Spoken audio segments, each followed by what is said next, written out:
Spotlight on us, feel the floor vibrate. Your eyes lock on mine, baby, don't hit.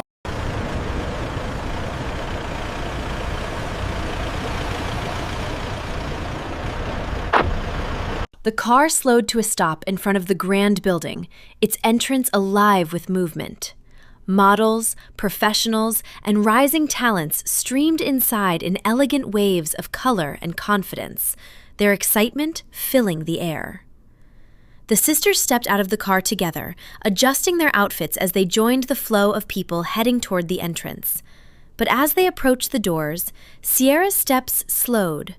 Her usual confidence faded slightly, replaced by a quiet tension in her expression. Blair noticed immediately. "What's wrong, sis?" she asked gently. Sierra forced a small smile. Nothing. You guys should go on. I'll meet you later. I need to head backstage first." The sisters exchanged brief glances before nodding and heading in different directions, each preparing for the evening ahead. As Sierra made her way toward the backstage corridor, distracted by her thoughts, she suddenly collided with someone. "Oh my goodness, are you blind?" the woman snapped sharply. Sierra straightened, surprised but firm. "Really? You were the one who bumped into me." The woman's eyes narrowed. "How dare you, little brat? Do you even know who I am?" Sierra crossed her arms calmly. "I don't care, oldie. Just apologize." A dark chuckle escaped the woman as she stepped closer, her presence suddenly heavier, more threatening. "Listen, girl," she said quietly, her voice edged with warning.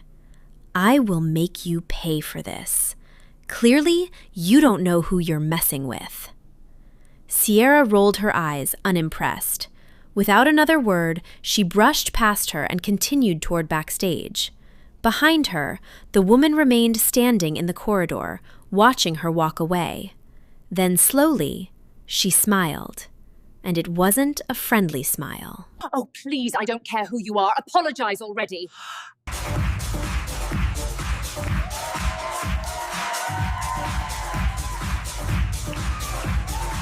The fashion show had officially begun. Models glided confidently down the runway, one after another, the hall alive with flashing cameras, applause, and excited whispers from the audience. The atmosphere shimmered with elegance and competition. Then it was finally Sierra's turn. As her name was called, she stepped forward, but the moment her eyes landed on her opponent, her expression shifted instantly. It was her, the same woman she had bumped into earlier backstage. Sierra's heart skipped. Standing across from her was someone poised, graceful, and effortlessly stylish. There was something commanding about the woman's presence. Even though she appeared older, she carried herself with the confidence of someone who had clearly spent years mastering the runway. Her outfit alone spoke volumes, refined, bold, unforgettable. For a brief second, doubt crept into Sierra's chest. This felt like a nightmare. Still, she steadied herself. Taking a quiet breath, Sierra lifted her chin and gathered her courage. She hadn't come this far to shrink now. She stepped onto the runway. "And now," the announcer's voice echoed through the hall, "give it up for Serene and Sierra."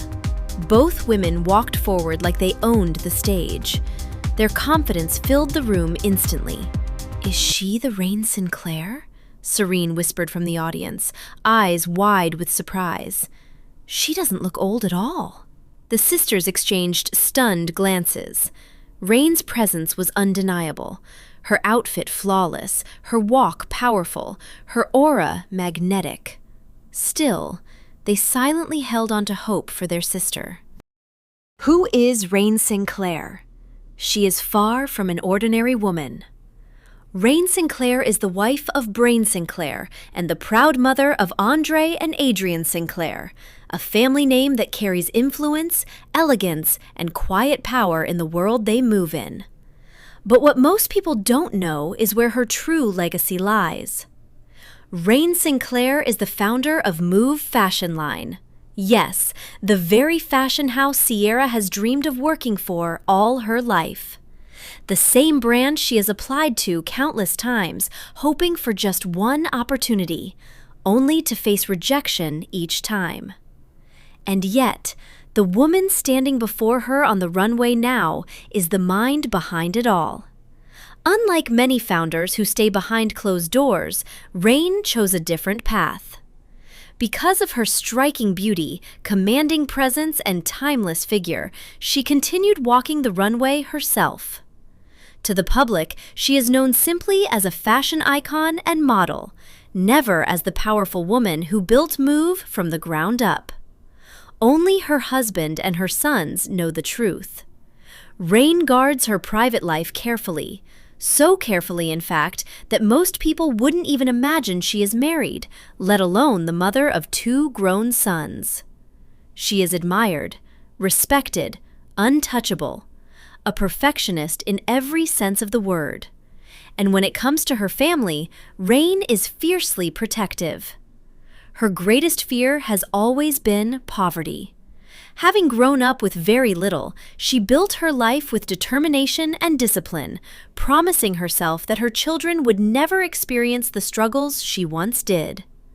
Because of that, she holds high expectations for their futures, especially the women they choose to marry.